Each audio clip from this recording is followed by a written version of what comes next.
दर्शन मस्मयम् आत्मदर्शन सम्यक् दर्शन अहो धर्म का मूल है हो निःशुल्क दारू निजमय नाशे भव का शूल है निर्वांछक हो ग्लानि त्यागु रहूं अमूल सुसत्य पथ में उपगूहन कर करो स्थिति कर स्वर के शिव पथ में करो सहज वत्सल धर्म की मंगलमयी प्रभावना यही अस्थि अंग युत संकित हो न कदापि विराधना।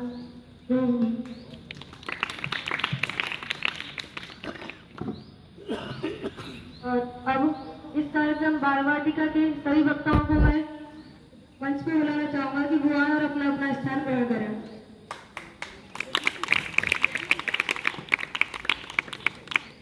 आशीष, अरम, अर्चना से अभिनंदन, अंकित और कक्षा 8वीं से आदेश। अब मैं इसकी बाल वाटिका के प्रथम वक्ता के रूप में सम्यक दर्शन का स्वरूप बताने के लिए सर्वप्रथम कक्षा 8वीं से आदिश जैन को बुलाना चाहूंगा कि वो आए और अपना विषय प्रस्तुत करें।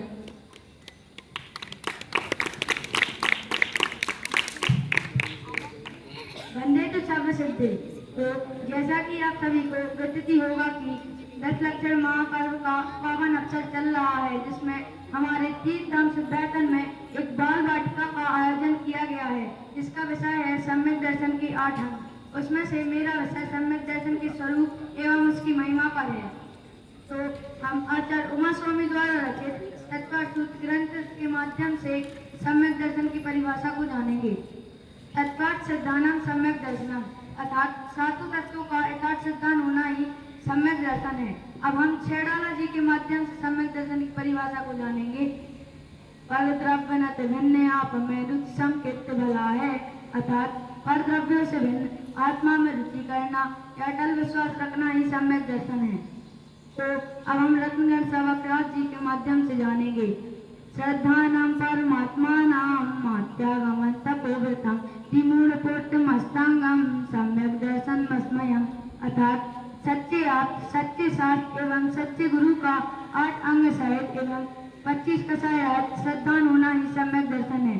तो अब हम सच्चे आप की परिभाषा को जानेंगे। जो वीतरागी सर्वज्ञी एवं हित इष्ट निष्ठ होते हैं उन्हें सच्चे आप कहते हैं एवं सच्चे आप द्वारा जो रचित वाणी है उन्हें सच्चे शास्त्र कहते हैं एवं इनके मार्ग पर चलकर अनुसरण करने वाले जो सच्चे भावलिंगी संत होते हैं उन्हें ही सच्चे गुरु कहते हैं। अब हम सम्यक दर्शन के 8 अंगों के नाम को जानेंगे। पहला निसंकेत, निकांकित, निर्विचिकित्सा, उपगोहन, अमूढ़ दृष्टि, प्रभावना, वात्सल, ये सम्यक दर्शन के 8 अंग हैं। अब हम इनके 25 मल दोषों के नाम जानेंगे। 8 मल, 8 सम्यक दर्शन के विपरीत अंग, 6 अनायतन एवं 3 मूर्ता, इनसे रहित दृढ़ आस्था होना ही सम्यक दर्शन है। अब हम सम्यक दर्शन की महिमा को जानेंगे। तो सम्यक दर्शन हमें 4 गतियों में प्राप्त हो सकता है एवं जिसे भी सम्यक दर्शन प्राप्त हो जाता है वह पहले नरक के अलावा अन्य 6 नरकों में, ज्योतिषी देवों में, व्यंतर देवों में, वनवासी देवों में तथा नपुंसकों में, स्त्रियों में एवं कर्म भूमि के पशुओं में जन्म नहीं लेता। सम्यक दर्शन जैसा जगत में अन्य सुखदायक कुछ भी नहीं है। पूज्य गुरुदेव श्री कांजी स्वामी सम्यक दर्शन की एक परिभाषा बताते हैं कि अपने उपयोग को ही लगाना सम्यक दर्शन है। दिनागम में इसकी एक और परिभाषा आती है कि स्व पर का सच्चा श्रद्धान होना ही सम्यक दर्शन है। अगर हमें द्रोणगिरी से सम्यक शिखर जी जाना है तो पहले हमें रेलवे स्टेशन जाना होगा, फिर हमें वहां से ट्रेन में बैठना होगा, फिर हम सम्यक शिखर पहुंच जाएंगे। उसी प्रकार अगर हमें मोक्ष महल प्राप्त करना है तो सर्वप्रथम हमें सम्यक दर्शन प्राप्त करना होगा, फिर हम सम्यक ज्ञान चारितादि पूर्वक मोक्ष महल को प्राप्त कर पाएंगे। इस प्रकार आप सम्यक दर्शन के स्वरूप एवं उसकी महिमा को समझें, अपनी आत्मा का कल्याण करें। इसी मंगल भावना से मैं अपनी वाणी को विराम देता हूँ। तत्वार्थ श्रद्धानम सम्यक दर्शनम। तत्वों का सच्चा श्रद्धानी सम्यक दर्शन है एवं उपयोग को अपने में लगाना वही सम्यक दर्शन है। अब मैं द्वितीय वक्ता के रूप में भाई कक्षा नौवीं से भाई अंकित जैन को बुलाना चाहूंगा कि भाई आए और निसंकित एवं निकांक्षित अंक पर अपना विषय प्रस्तुत करें। बंदित को सर्वशक्ति। जैसा कि आप सभी को विदित है कि एक बाल वाटिका का आयोजन किया गया है जिसका विषय है सम्यक दर्शन के 8 अंग, जिसमें मेरा विषय है निशांकित व निकांक्षित। तो हम सर्वप्रथम निशांकित अंग को जानेंगे। तो निशांकित का अर्थ होता है कि किसी भी प्रकार की शंका न होना, अर्थात अपने इष्ट देव जिनेंद्र भगवान पर निशंक भाव से भक्ति करना, निर्विभाव से उन पर किसी भी प्रकार की शंका न करना, उसे ही निशांकित अंग कहते हैं। हम इसको परिभाषा के माध्यम से जानेंगे कि तत्व यही है, ऐसा ही है, अन्य नहीं है, अन्य प्रकार से नहीं है, ऐसा दृढ़ निश्चय अटल श्रद्धा करना ही निशांकित अंग कहलाता है। तो छेड़ाला जी में कहते हैं, जिनवत में शंका न दान, कि हमें हमारे जिनेंद्र भगवान पर निशंक भाव से रहना चाहिए, शंका नहीं करनी चाहिए। और रत्नकंड श्रवकाचार्य जी में आता है, इत्थमेव संचयव तत्त्वं नान्यथाय भवेत्। इत्थकंपाय सांभोवद सन्मार्गे संशय की जो वस्तु जैसी है उस प्रकार है, उसका वैसा ही स्वभाव है, अन्य नहीं है, अन्य प्रकार से अन्य उसका स्वभाव नहीं है। जैसे वाणी के समान तलवार का अटल श्रद्धान, ऐसा दृढ़ श्रद्धान करना ही निशांकित अंग कहलाता है। जैसे संसार में अनेक प्रकार के गधा, चक्रधारी, त्रिशूलधारी, रति अरति करने वाले लोग हैं, जो अपने आप को देव बताते हैं, और मायाचारी, क्रोधी, मानी आदि के ऐसे शास्त्र हैं जो अपने आप को आगम बताते हैं, और पाखंडी अपना पाखंड फैलाकर जैसे वो कुछ भी कर अपने आप को गुरु बताते हैं। तो इनको ये मानना कि ये बिल्कुल भी हमारे गुण नहीं है, इन पर दृढ़ सिद्धांत करना कि यह सच्चे नहीं हो सकते, उसे ही निशांकित अंग कहते हैं। तो ज्ञानी सम्यक व्यक्ति जी भी निशांकित अंग का धारी होता है, और वह सख्त भय से रहित होता है।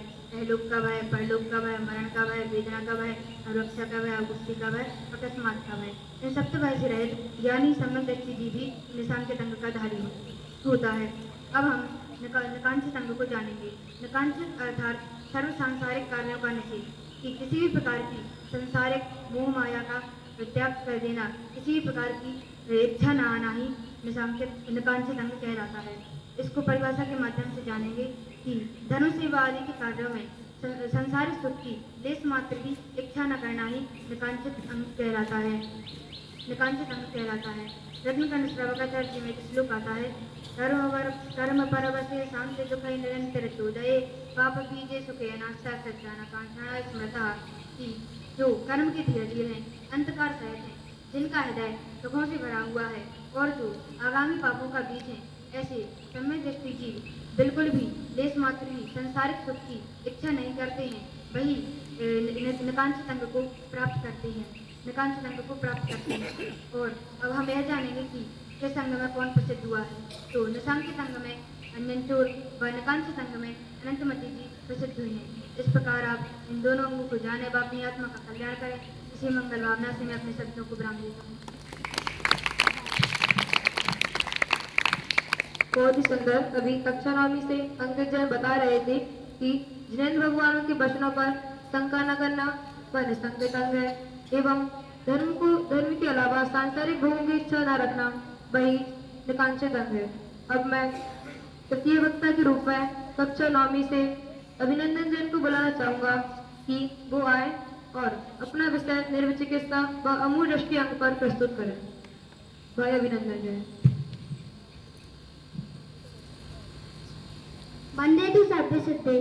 जैसा कि आप सभी को विदित होगा कि वर्तमान में बाल वाटिका का आयोजन किया गया है, जिसका विषय सम्यक दृष्टि जीव के 8 अंगों पर है, जिसमें मेरा विषय निर्विचिकित्सा और अमूल दृष्टि अंग पर है। तो सर्वप्रथम हम यह जानेंगे कि निर्विचिकित्सा किसे कहते हैं। मुनिराज या धर्मात्मा के शरीर के मेल को देखकर घृणा न करना ही निर्विचिकित्सा अंग कहलाता है। अब हम छेड़ाला जी ग्रंथ के माध्यम से निर्विचिकित्सा अंग को जानेंगे। मुनि तन मलिन न देख गिनावे, अर्थात मुनिराज आदि के शरीर के मैल को देखकर घृणा न करना ही निर्वचिकित्सा अंग है। जो सच्चे दिगंबर संत होते हैं उन्हें ज्ञान ध्यान और आनंद का अंतर अनुभव होता है। शरीर में नहाना धोना नहीं होता, फिर भी धर्मी जीव उनके शरीर को देखकर घृणा नहीं करते तथा गिलानी नहीं करते। शरीर तो अशुचि से भरा हुआ है। शरीर की अवस्था ऐसी है, मुनिराज तो आत्मा की देखभाल करते हैं, उन्हें शरीर की देखभाल नहीं होती। अतः मुनिराज आदि के शरीर को देखकर घृणा न करना ही निर्वचिकित्सा अंग कहलाता है। अब हम रत्नदास श्रावकाचार्य जी के माध्यम से निर्वचिकित्सा अंग को जानेंगे। स्वभाव तो अशुचौ का है रत्नात्रय पवित्री को, निर्जुगत तो गुण प्रीति रमता निर्वचिकित्सता, अर्थात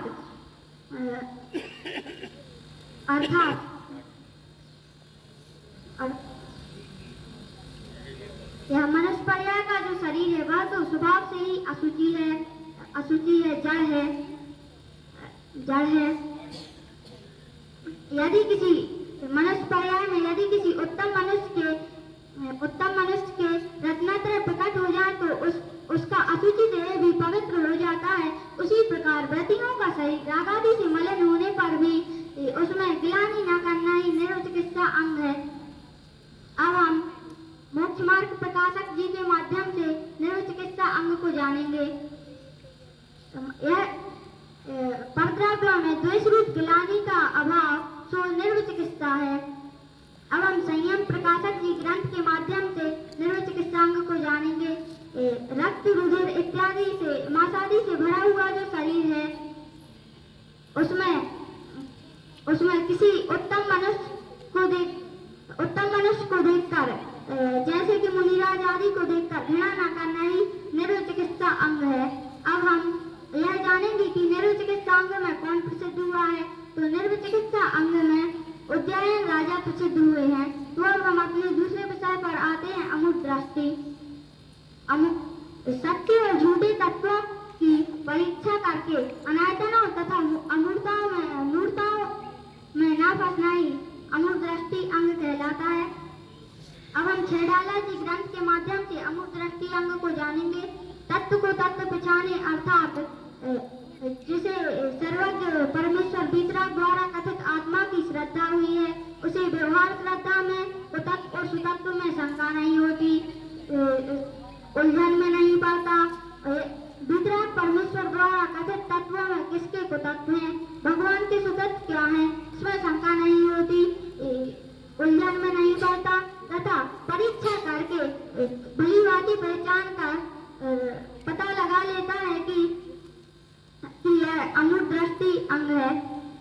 अब हम रत्नदास श्रावकाचार्य जी के माध्यम से अमूर्त दृष्टि अंग को जानेंगे। नरक त्रिंश कुमानुष्यादि गतियों का घोर दुखों का मार्ग, ऐसा जो मिथ्या मार्ग उस पर चलने वाले कुमार्गी अर्थात मिथ्या मार्ग पर चलने वाले पुरुषों की जो मन से प्रशंसा नहीं करता, वचन से स्मरण नहीं करता तथा काय से हाथ नकादि जोड़कर शीश नहीं नवाता, उसे अमूर्त दृष्टि अंग कहते हैं। अब हम जो रागी द्वेषी सत्धारी जो देव हैं वे स्वयं असमर्थ हैं, दुखी हैं। वे स्वयं समर्थ होते तो उन्हें सत्य की आवश्यकता क्यों? सत्य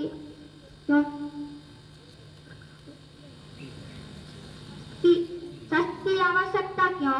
वे स्वयं भयभीत हैं तथा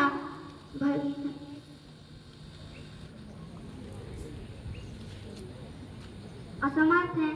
यदि वे स्वयं समर्थ होते तो उन्हें सत्य की आवश्यकता क्यों? जिसे भूख लगती है वह भोजन आदि सामग्री से अपनी पूजन कराना चाहता है। यदि वे सच्चे देव होते तो वे अपनी पूजन कराना नहीं चाहते, सत्धारण नहीं करते। खोटा मार्ग जो संसार में पतन के कारण है तथा उनकी मन वचन का मिथ्या दृष्टियों के तप त्याग दान आदि की मन वचन का से प्रशंसा नहीं करना ही अमूर्त दृष्टि अंग है। प्रसिद्ध हुआ है। अमूर्त दृष्टि अंग में रेवती रानी प्रसिद्ध हुई है। इस प्रकार हम निर्व चिकित्सा और अमूर्त दृष्टि अंग को जाने और अब अपनी आत्मा का कल्याण। बहुत ही सुंदर। अभी कक्षा 9 से अभिनंदन जैन बता रहे थे कि मुनि आदि या किसी धर्मात्मा के मलिन शरीर को देखकर घृणा नहीं करना वह निर्व चिकित्सांग है, एवं झूठे और सच्चे तत्वों की परीक्षा करके 6 अनायतनों व मूर्ताओं में न फंसना वह अमूर्त दृष्टि अंग है। अब मैं चतुर्थ वक्ता के रूप में कक्षा 10वीं से अरहम जैन को बुलाना चाहूंगा और उपगुहन व स्थितिकरण अंग पर अपना विषय प्रस्तुत करें। भाई अरहम जैन।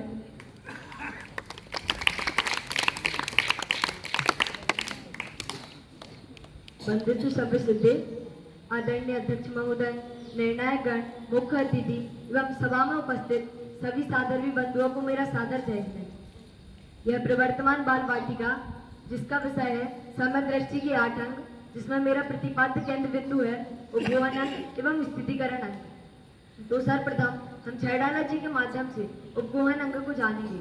निज गुण अरु पर अवगुण ढाके वा निज धर्म बढ़ावे, अर्थात जो अपने प्रशंसनीय गुण एवं दूसरों के निंदक गुणों को ढाकते हैं वह ही उपगुहन अंग के धारी जीव होते हैं।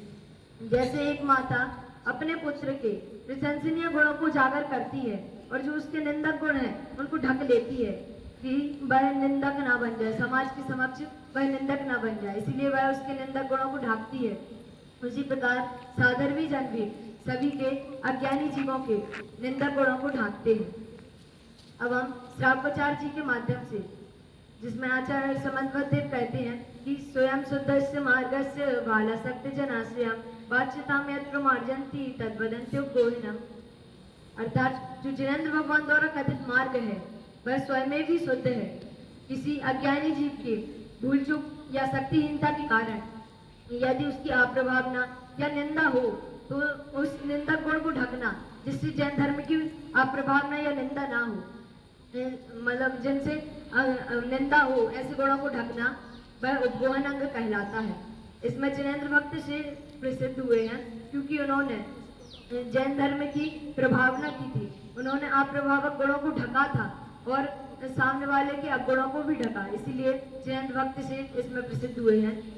और पुरुषार्थ सिद्धि उपाय में आचार्य अमृतचंद देव कहते हैं कि जो उपगुहन अंग है उसे वह उपब्रहण अंग कहते हैं, क्योंकि उपगुहन अंग में अपने और परधर्म दोनों की प्रभावना होती है, इसीलिए उसे उपब्रहण अंग कहा जाता है। आखिर ऐसा क्या कारण था? उपगुहन अंग तो दूसरों के निंदक गुणों को ढकना है, तो ऐसा क्या कारण था कि इसे समग्र दृष्टि के 8 अंगों में शामिल किया गया? दूसरों के निंदक गुणों को ढकने में ऐसा क्या है आखिर जिससे इसे समग्र दृष्टि के 8 अंगों में शामिल किया गया? तो इसका कारण है कि यदि ज्ञानी जीव दूसरों के अज्ञानियों के निंदक गुणों को नहीं ढकेंगे तो फिर वह स्वयं को पामर समझने लगेंगे, उनकी निंदा होगी तो वो स्वयं को निंदक समझने लगेंगे, और यदि वह स्वयं को निंदक समझेंगे तो वह स्वयं को भगवानात्मक फिर कैसे समझ सकते हैं कि मैं भगवान आत्मा हूँ। इसीलिए उपगुहन अंग को समग्र दृष्टि के 8 अंगों में रखा गया है। अगला है स्थितिकरण अंग। छैडाला जी में पंडित दौलत राम जी कहते हैं कामा देखकर वृष्टय चिकते निज पर कुष्ठराग है, अर्थात काम क्रोध आदि के बस होकर स्वयं को एवं पर को जो धर्म मार्ग से च्युत हुए हैं उन्हें वापस स्थितिकरण करना, अर्थात सच्चे मार्ग में लगाना, वही स्थितिकरण अंग कहलाता है। एवं रत्नकरण श्रावकाचार्य जी में आचार्य समन्वदेव कहते हैं कि किसी रोग आदि की तीव्र वेदना या कसाय आदि के तीव्र उदय से जो धर्मी जीव हैं यदि वह धर्म मार्ग से च्युत हो जाए, बिछड़ जाए, तो उन्हें वापस सही मार्ग बताकर उसे सही मार्ग में लगाना, यही वास्तव में स्थितिकरण अंग है। इसमें वारिसैन मुनि प्रसिद्ध हुए हैं। तो फिर स्थितिकरण अंग को उपगुहन अंग के बाद में रखा गया, ऐसा क्यों? इसका भी एक लॉजिक है। जैन धर्म में एक इसका लॉजिक है कि उपगुहन अंग में तो दूसरों के निंदक गुणों को ढका गया और उसके जो निंदक गुण थे उन्हें ढका, और स्थितिकरण अंग में उसे सच्चा मार्ग था जो वह भी बताया, अर्थात उपगुहन अंग में तो दूसरों के जो गलत कार्य कर रहे हैं उनको बता दिया, दूसरे जो बुरे कार्य कर रहे हैं उनको बता दिया, और फिर जो स्थितिकरण अंग है उसमें उन्हें सच्चा मार्ग बताया कि यह सच्चा मार्ग ये है और इसे इसका पालन करना चाहिए। इस प्रकार हम भी स्थितिकरण एवं उपवहन अंग को समझें एवं अपने उपयोग को लगाएं। इसी मंगल भावना के साथ मैं अपनी वाणी को यहीं समाप्त करता हूँ।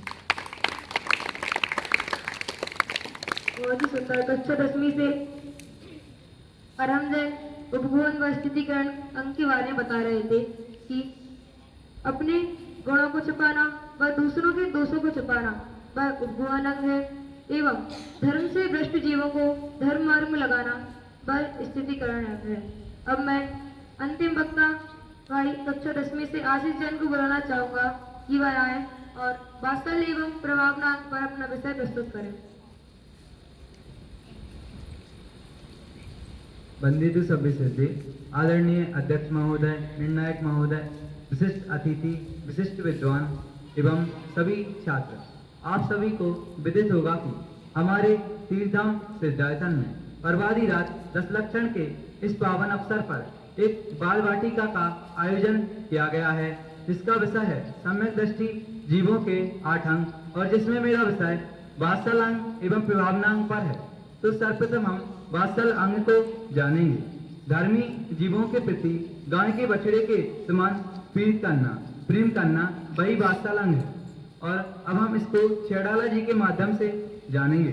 तो छेड़ाला में तीसरी ढाल में पंडित दौलत राम जी बताते हैं कि धर्मी सो गौवत श्रीसम, अर्थात धर्मी जीवों के प्रति सम्यक दृष्टि जो जीव होता है वह दूसरे सम्यक दृष्टि जीवों के प्रति जिस प्रकार गाय अपने बछड़े से प्रेम करती है, प्रीत करती है, उसी प्रकार जो सम्यक दृष्टि जीव होता है वह भी दूसरे सम्यक दृष्टि जीवों के प्रति उसी प्रकार का प्रेम भाव रखता है। इसे यही वात्सल अंग है। अब हम रत्नकर्ण श्रावकाचार्य जी के माध्यम से वात्सल अंग को जानेंगे। तो रत्नकर्ण श्रावकाचार्य में पंडित सदाशिव दास जी बताते हैं, सयोध्यान प्रीति सद्भाव सनात पेते कये सेवा प्रतिपतिर यथा योगम वात्सल्यमवील प्रतिभ, अर्थात जो सम्यक दर्शन, ज्ञान, चारित्र, इन 3 रत्नात्रयों को धारण करने वालों का जो समूह होता है वह धर्मात्माओं का अपना समूह होता है। इस समूह में रहने वाले मुनि, आरिका, श्रावक, श्राविका आदि की व्यावृत्ति करना, उनके प्रति उत्साह दिखाना, उनकी सेवा करना और उनके प्रति प्रेम भाव रखना वही वात्सल अंग है। अब हम वात्सल अंग को संयम प्रकाश जी के माध्यम से जानेंगे। तो जो धर्मी जीव होते हैं, धर्मी भाई होते हैं, उनके प्रति उनका आदर सत्कार करना, उनके प्रति प्रेम भाव रखना, उनकी व्यावृत्ति करना वही वात्सल अंग है। तो अब हम यह जानेंगे कि जो जीव वात्सल अंग जो सम्यक दृष्टि जीवों की उपेक्षा करता है, उनकी अवहेलना करता है, तो उसको हम संयम प्रकाश जी के एक श्लोक के माध्यम से जानेंगे। उपेक्षायां तु जायते तत्वार दूरतरो नरहा तस्य तस्य भावेत्कीर्गा विरुद्ध समयोपि चा, अर्थात जो जीव सम्यक दृष्टि जीवों के संकट में होने पर उनका ध्यान नहीं रखता है, उनकी उपेक्षा करता है, तो वह जीव दीर्घ काल तक संसारी होता है और यह हमारे जैन सिद्धांतों के प्रतिकूल है। तो अब हम यह जानेंगे कि वात्सल अंग में कौन प्रसिद्ध हुआ है। तो वात्सल अंग में मुनि विष्णु कुमार मुनि प्रसिद्ध हुए हैं। तो अब हम प्रभावनांग को जानेंगे। तो जिन धर्म की वृद्धि करना, जिन धर्म के प्रभाव को प्रकट करना वही वात्सल अंग है, वही प्रभावनांग है।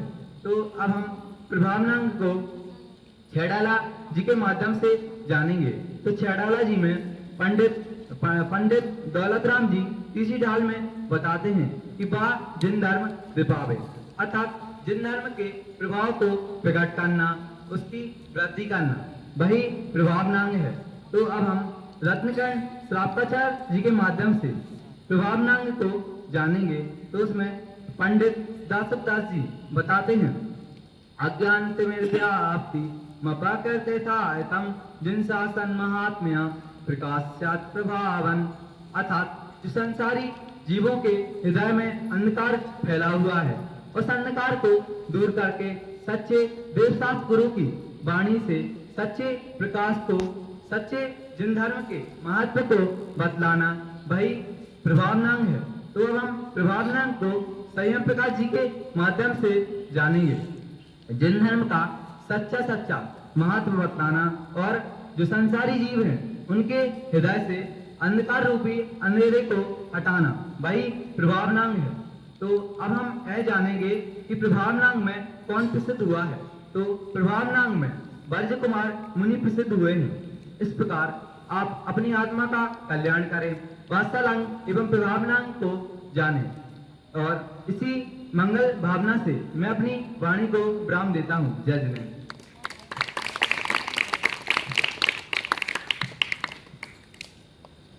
अभी आशीष जी बता रहे थे कि धर्मी जीवों के प्रति हमें गाय और उसकी बछड़ी के साथ वात्सल्य प्रेम रखना वह वात्सल्यांग है एवं जिन धन की प्रभावना करना है।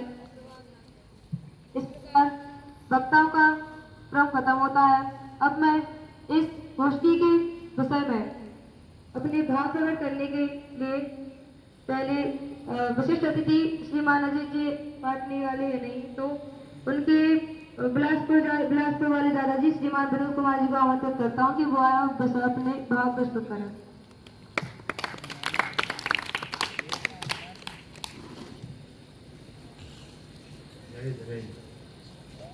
आज अमृत दृष्टि के 8 अंक की चर्चा हुई। हर वक्ता ने अपना विषय बहुत संक्षिप्त और उचित माध्यम से प्रस्तुत किया है। इसे सुनकर अच्छा लगा। और अभी हम लोग इस 10 लक्षण धर्म में ममता बहन में बात अष्टांग चर्चा सुन रहे हैं। चर्चा बहुत अच्छी और सार्थक है।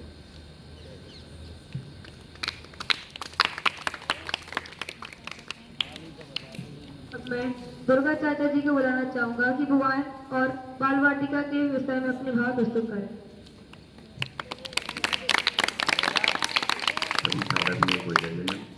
हमारे सभी छात्रों ने बहुत अच्छे कार्यक्रम किए और अच्छे से सबको समझाया है और 8 अंकों पर अच्छे चर्चा की है। और इसी तरह से आगे कार्यक्रम करते रहें, यही हमारा।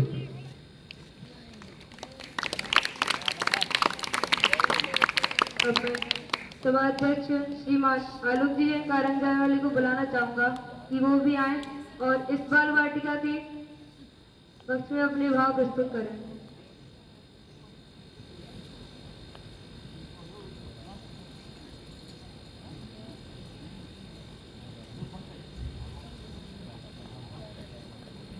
लक्षण महापर्व के पावन अवसर पर आज उत्तम त्याग धर्म का दिन है।